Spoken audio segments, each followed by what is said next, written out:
Today we're going to talk about stem and leaf plots. These are two examples of plots, and we are going to learn how to both read them and create them today. Stem and leaf plots are another way to represent data in an organized manner.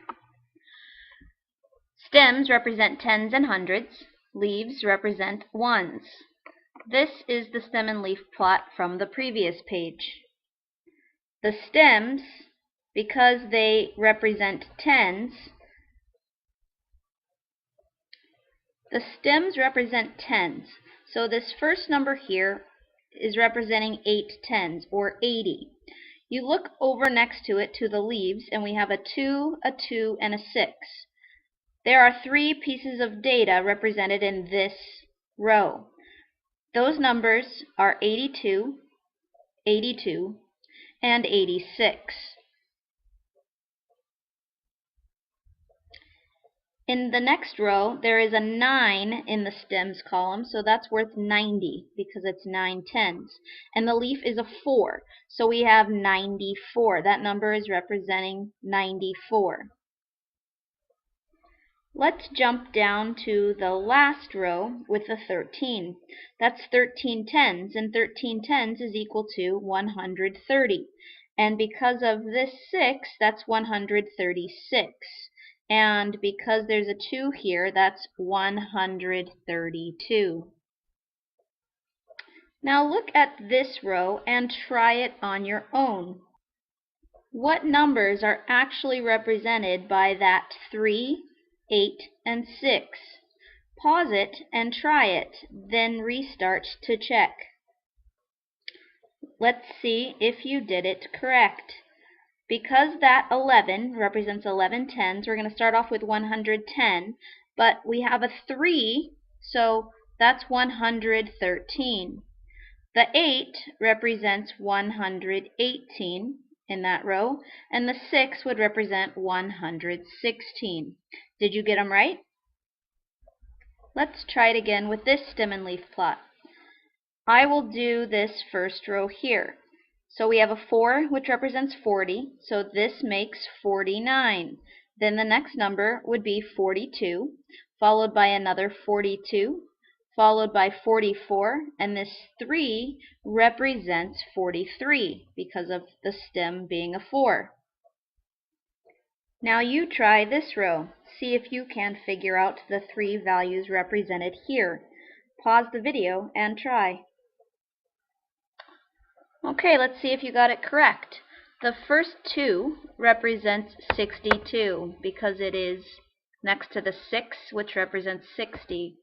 The next number is 65, and the last number there is 69. Now let's talk about creating a stem and leaf plot. The first thing you need to do once you have your set of data is to figure out what your stems are going to be. So I'm going to look at the tens and hundreds. Our lowest here is a 7. So I'm going to start with a 7, and I'm going to go all the way up to our highest, which here is 11, having an 11 in the tens.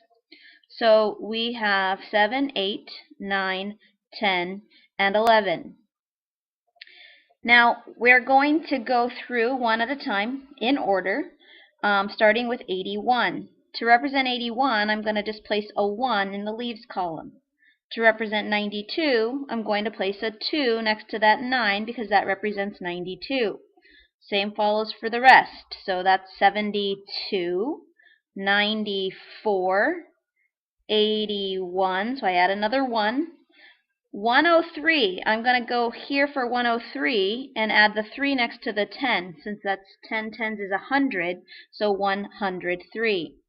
This one's going to go next to the 11. I'm going to place that leaf over here in the 2, so that's representing 112, and that 0 will be placed there to represent 110, and last but not least, I'm going to place a 6 next to the 8 to represent 86.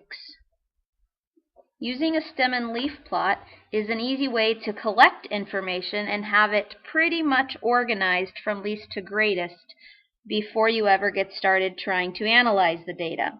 If I'm looking at this and I'm trying to figure out my minimum, I'm going to look up here at the stem that has a 7. I'm not going to use a 0 because this does not really represent 0. That represents 110. My lowest number here is 72. So my minimum is equal to 72. My maximum would be down here in the 11 stem. So I have 11 here, and my highest stem over here would be the 2. So I would say that my maximum is 112, because that's what's represented right here. Now, to figure out the mode, I'm going to look at each line and see if there is a leaf that occurs more than one time. So I'm only looking over here, and I'm looking in each row. There's only 1, 2 here. Oh, there's 2 1s in this row, so that number does not represent 1, but rather 81 and 81. All the rest have single leaves that don't repeat, so our mode would be 81. Now, to find the median, I need to know how many pieces of data are represented here so I can count the leaves. There's 1, 2, 3, 4, 5, 6, 7, 8, and 9. So I have 9 pieces of information represented in this plot. Half of 9, 9 divided by 2, is 4.5. So I'd have 4 numbers on one side, 4 on the other, and my 5th number would be the median. So when I count, I'm going to count in order. And so here we have 72. That's what that 2 represents. That would be 1, 2, 3, 4. This is my 5th number. If I worked backwards, the same would be true.